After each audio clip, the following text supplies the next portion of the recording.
Kalau kita ini terkena people pleaser, nanti bahkan ada level namanya people pleaser syndrome. Nah, ini semacam gejala orang yang sudah agak sakit jiwa ini kalau sudah terlalu dalam semangat untuk menyenangkan orang lain.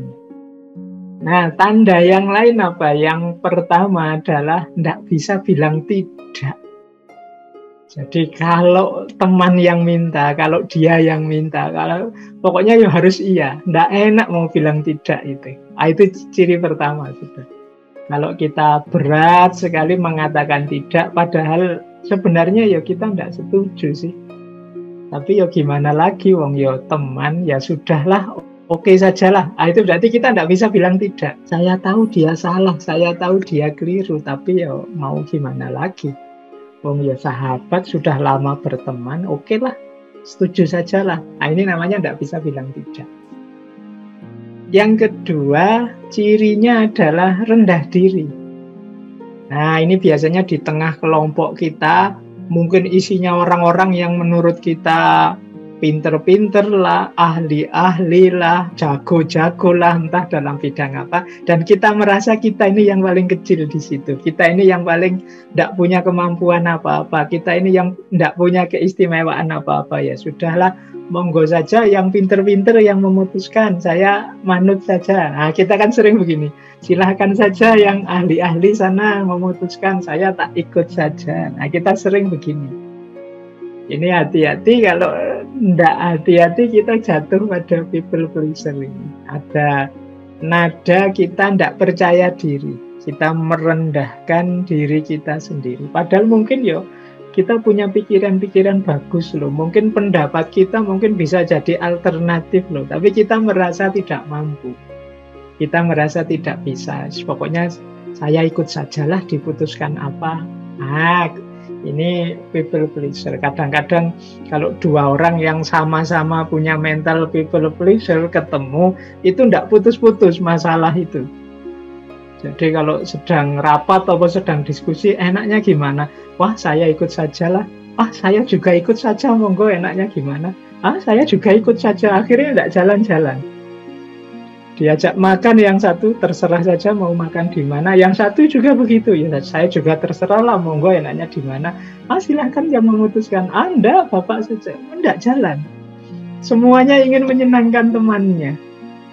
Nah, ya dari sisi indahnya pergaulan sampai level tertentu bagus. Tapi hati-hati nanti kalau sudah terlalu dalam people pleaser ini. Apalagi sampai yang ketiga ini, misalnya selalu setuju dengan pendapatnya orang lain, mengabaikan pendapatnya sendiri hanya untuk menghindari perdebatan. Nah, kita mungkin tahu bahwa temanku ini salah, pendapatnya seperti ini, menurutku tidak cocok. Aku ngerti sendiri yang benar itu seperti ini. Tapi nanti kalau saya sampaikan mesti debat, mesti rame ini, gegeran. Tidak usahlah, daripada rame nanti persahabatan kita retak nanti. Sudahlah, biar saja. Ini kemungkinan kita sudah ada gejala-gejala people pleaser tadi. Selalu setuju dengan pendapatnya orang lain meskipun kita tidak setuju. Padahal mungkin kalau kita sampaikan pendapat kita, bisa jadi teman kita juga bisa berpikir dua kali tentang pandangannya yang kita anggap keliru. Tapi karena kita diam saja, ya akhirnya tidak ada perubahan apa-apa. Ya benar sih, tidak ada perdebatan, tidak ada permusuhan, tapi yang salah tetap salah, yang keliru, keliru terus. Nah, ini tanda yang ketiga. Semoga kita mulai hari ini agak waspada agar tidak jatuh pada sindrom people pleaser ini. Terus merasa bertanggung jawab terhadap perasaannya orang lain. Jadi kita itu merasa bersalah sekali kalau orang misalnya ya tersinggung dengan kita. Wah, saya menyinggung perasaannya, tidak enak ini. Padahal mungkin teman kita saja yang agak terlalu sensitif. Nah, perasaan-perasaan rasa tidak enak terus di hadapan teman itu another sign. Jadi ciri-ciri, tanda-tanda kemungkinan kita punya karakter people pleaser ini. Kita merasa bertanggung jawab terus terhadap kondisi, perasaan teman-teman, orang-orang di sekeliling kita. Kemudian minta maaf untuk hal-hal yang sebenarnya nggak usah minta maaf, nggak apa-apa. Tapi kita akan terbiasa, saya nggak tahu ya, mungkin orang timur ya, apa-apa itu saya minta maaf ya karena harus bertanya ini. Loh, bertanya saja, nggak apa-apa, silahkan bertanya. Wong belum jelas mau apa kok sudah minta maaf. Kadang-kadang untuk sesuatu yang memang tugas kita misalnya, itu kita minta maaf. Yang memang kewajiban kita, itu kita minta maaf. Apa saja kita minta maaf. Ini hubungannya dengan rasa bertanggung jawab atas perasaan orang lain tadi. Akhirnya kita banyak sekali minta maaf, termasuk untuk hal-hal yang seharusnya ya kalau untuk yang seperti itu tidak perlu minta maaf. Wong itu memang kewajiban kita, wong itu memang yang harus kita jalankan begitu. Nah, kalau kita terdorong untuk terus merasa bersalah, ingin minta maaf terus karena khawatir teman kita tidak enak hati, ayo introspeksi, jangan-jangan kita sudah punya kena sindrom ini, kena sindrom people pleaser. Kemudian sering menyalahkan diri sendiri. Kalau ada apa saja yang disalahkan aku, wah ini mesti gara-gara aku ini tadi. Aku kurang bisa menjaga ini, kurang bisa jaga mulut, kurang bisa jaga tindakan. Ini mesti salah. Kalau ada kasus, kalau ada peristiwa apa, selalu yang disalahkan dirinya sendiri. Ini kan people pleaser. Jelas-jelas mungkin yang salah temannya, misalnya temannya pembohong, berkhianat. Itu kadang kita ya, wah mungkin salahku ya, tidak bisa membuat temanku jujur, akhirnya dia jadi bohong. Itu jadi yang bohong sana, yang kita salahkan diri kita sendiri. Mungkin aku tidak bisa nuntun dia, mungkin aku. Nah ini tanda-tanda mungkin kita terkena people pleaser ini. Kemudian tidak banyak waktu untuk diri sendiri. Tidak punya banyak waktu luang untuk diri kita sendiri. Ya, ini kemungkinan karena kita sibuknya mikir perasaan orang lain. Kita sibuk berpikir bagaimana orang menanggapi aku. Aku ini sudah cocok apa tidak di depan dia, di depan mereka. Ini membuat kita kehabisan waktu untuk diri kita sendiri. Ciri selanjutnya, kita membutuhkan pujian. Kita merasa lega kalau kemudian teman kita, wah kamu ini orang membantu sekali dalam hal ini. Wah, aku bangga sekali punya teman seperti kamu. Aku senang sekali. Nah, kita menunggu-nunggu ini sebenarnya sejak tadi. Pengakuan bahwa kita itu berharga di depan dia, di depan mereka. Itu yang kita orientasikan dalam hidup kita itu ya pengakuan ini tadi, pengakuan, pujian dari orang lain kepada diri kita. Kemudian ada lagi sign-nya, tanda-tanda yang lain, yaitu kita tidak mengakui perasaan kita sendiri, kita abaikan. Jadi karena kita anggap tidak penting. Aku sedih, tidak masalah. Aku tersakiti, tidak masalah. Aku tersinggung, tidak masalah. Asal orang lain suka padaku. Nah ini tanda-tanda kita sudah terkena sindrom people pleaser tadi. Tidak ngakui, mengabaikan perasaan sendiri. Kemudian siap, pokoknya membantu apapun untuk teman. Tapi dia sungkan, sungkan itu bahasa Jawa, bahasa Indonesianya apa ya? Dia tidak enak, dia segan kalau mau dibantu orang. Dia khawatir merepotkan, dia khawatir menyusahkan orang. Karena nanti khawatir temannya menilai bahwa wah sampean ini sering merepotkan, sering menyusahkan. Khawatir dapat klaim itu. Sehingga dia kalau mau dibantu, itu dia merasa segan, merasa sungkan. Kalau bisa, yo aku saja yang bantu terus, biar aku positif terus di depan mereka. Dan yang selanjutnya, mungkin jadi tanda-tanda seorang people pleaser itu selalu ingin menghindari konflik. Jadi kalau bisa nyaman terus, rukun terus dengan sesama, meskipun saya harus berkorban perasaan, berkorban waktu untuk diriku sendiri, meskipun saya harus selalu setuju dan menghindari perdebatan, tidak masalah, yang penting tidak ada konflik, aku tetap diakui dan dihargai di tengah masyarakat, di tengah lingkunganku. Nah, inilah antara lain tanda-tanda bahwa kita ini punya gejala people pleaser. Baik, ini silahkan teman-teman ambil nafas sebentar, dibayangkan dirinya masing-masing apakah punya gejala-gejala tadi. Semoga tidak parah kalau ada, karena nanti kalau sangat dalam, sangat parah, mungkin malah butuh psikiater. Ini kalau dalam ilmu jiwa termasuk gangguan jiwa, termasuk disorder. Baik, saya lanjutkan. Nah, ini ono gambare, cuma bahasa Inggris. Kalau kita sering punya ungkapan-ungkapan seperti ini ada gejala-gejala berarti. Misalnya, what will they think? Kira-kira apa ya komentarnya mereka padaku? Kalau pikiran kita sering sibuk begitu, ya kemungkinan kita orang yang punya gejala seperti tadi. Atau, what if I say no?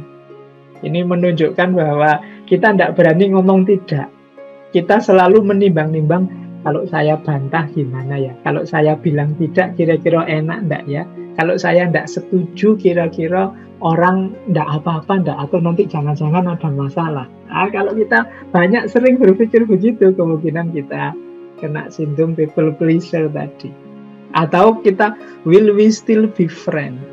Kita masih temenan enggak ya? Kalau saya nekat bantah dia, bilang tidak, atau aku menghidupkan gayaku sendiri, kira-kira masih bisa temenan enggak ya aku sama dia?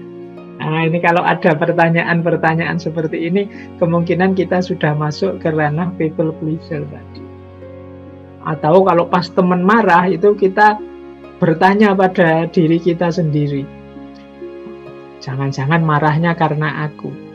Jangan-jangan aku melakukan ini kemudian mereka marah. Kalau saya melakukan ini, mereka setuju enggak ya? Pertimbangannya selalu mereka terus. Tidak pernah mempertimbangkan diri kita sendiri. Atau mungkin kita menyesal, I wish I could say no. Kalau bisa sih saya mau bilang tidak, tapi gimana, wong teman, wong sak kelas, wong tiap hari bareng, nanti dia ndak enak sama saya. Itu I wish I could say no. Kalau teman-teman kalimat-kalimat seperti ini, pernyataan-pernyataan seperti ini sering kita ungkapkan, paling tidak untuk diri kita sendiri, ini kita perlu introspeksi. Jangan-jangan kita sudah mulai kena sindrom people pleaser ini. Ini tanda-tanda seperti kata Heidegger tadi, kita menuju diri yang tenggelam. Jadi kita tidak dihitung, wujuduhu ka'adamihi tadi. Jadi dalam pergaulan, orang tidak ngitung kita, tenang saja, kalau dia mesti mau kok, kalau dia mesti setuju kok, itu dia anak baik kok, dia tidak mungkin bantah, tenang saja. Ini tanda-tanda mungkin kita, kehadiran kita tidak dihitung. Nah, jadi ini ciri-ciri, tanda-tanda bahwa kita sedang punya gejala people pleaser. Ada beberapa ilustrasi untuk menunjukkan fenomena terjadinya people pleaser ini. Saya ambil ada dari budaya Jawa atau dari kalimat-kalimat yang sering beredar di sekeliling kita. Misalnya kita mungkin sering mendengar istilah asal bapak senang. Nah, ini biasanya bawahan yang pokoknya cerita yang baik-baik saja. Gimana caranya atasannya senang terus. Nah, orang yang bermental asal bapak senang itu sebenarnya salah satu ciri yang people pleaser. Dia pasti tidak berani menyampaikan pada bapaknya, dalam tanda petik ya, bapak itu bisa pimpinannya, bisa bapaknya beneran, bisa orang yang statusnya lebih tinggi, mungkin gurunya, mungkin dosennya, dan lain sebagainya. Itu di hadapan mereka-mereka ini, kalau kita pokoknya diceritain yang enak-enak saja, yang seneng-seneng saja. Jadi untuk mereka gimana caranya biar mereka seneng terus. Kalau sama dosen ya biar nilai kita nanti baik. Kalau kita tidak setuju sama dosen, sudah diem saja, pokoknya kita setujui saja. Lumayan nanti kalau kita dapat nilai A. Itu asal bapak senang. Kita tidak menampilkan apa diri kita apa adanya. Jadi banyak dalam budaya-budaya kita bersikap asal bapak senang. Atau kalau dalam bahasa Inggris ada istilah yes man. Yes man itu orang yang selalu yes, tidak pernah no. Jadi ya ada apa saja yes, pokoknya saya yes, selalu saya yes, tidak pernah kalau saya no, saya tidak setuju yang seperti itu, saya punya pandangan sendiri. Ini masalah. Jadi kalau kita selalu jadi orang yang yes, ya berarti sebenarnya kita tidak pernah mikir. Jadi orang itu kan kalau diajak ngomong gimana menurutmu? Enak enggak? Ya, enak, setuju, ya. Pokoknya jawabnya ya terus. Itu kemungkinan kita memang malas mikir. Inginnya ikut saja. Ya kalau kita gayanya seperti ini, ya jangan mengeluh kalau kita enggak dihitung. Kita akan dianggap ya hanya people pleaser tadi. Untuk basa Jawa ini jangkep-jangkepan lah, yang penting ada gitu saja. Nah ini gaya yes man. Nah, menarik, dalam budaya Jawa ada istilah budaya ewuh pekewuh. Nah, ini ewuh pekewuh ini mungkin teman-teman yang Jawa mungkin sering ya mendengarkan kalimat ini. Ewuh pekewuh itu misalnya saya dengan atasan misalnya mau ngeritik ndak enak, wong atasannya sendiri. Itu budaya, kadang disebut budaya sungkan. Wah ini sama Pak Yai enggak enak, sungkan saya kalau harus menyampaikan sesuatu. Padahal mungkin Pak Yainya sendiri seneng kalau kita terbuka, tapi kitanya sungkan karena merasa enggak level. Nah ini namanya budaya ewuh pekewuh. Ewuh itu artinya rumit, ribet.